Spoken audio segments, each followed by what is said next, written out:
So what do we mean by traffic and spend? Let's take traffic first of all. Traffic categories are ones that are much more pre-planned. They're ones that people think about early in the path to purchase. They're pretty much decided before people come to the store. And that means they're really great for promotions and activity that happen at the front end of the purchase process. But they're also conversely pretty weak where it comes to achieving impulse sales. There isn't a lot of point putting up a big display and expecting people to change their behavior a lot. They might switch brands, but fundamentally the category was always going to be in the basket. What about spend categories? Well, it's the converse. If a category is really strong on spend but not on traffic, there's not a lot of point in spending money before they come to the store because it's not really even in the mindset. Much better you spend your money creating display and putting that extra item in the basket. Now that seems like a very simple concept, but actually so much category management and so much shopper marketing work is done without a fundamental understanding of those two things.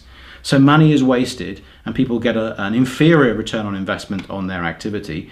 And when they come to talk to the retailer, they're simply not credible. So for the first time, we've got some decent data around the role of categories. And I would assert that this is a really powerful tool for improving your marketing strategy. Role, I don't want to oversimplify. Of course, we might not be talking about an entire category. We might be looking at specific segments within a category.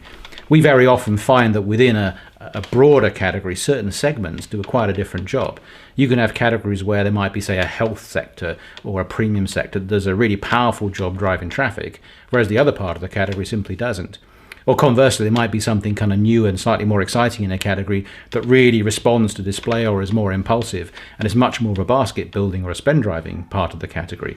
And that can apply to brands. I mean, there are brands out there that are very powerful for driving category, driving sales in otherwise a category that could be really quite middle of the road in the sense of the category role.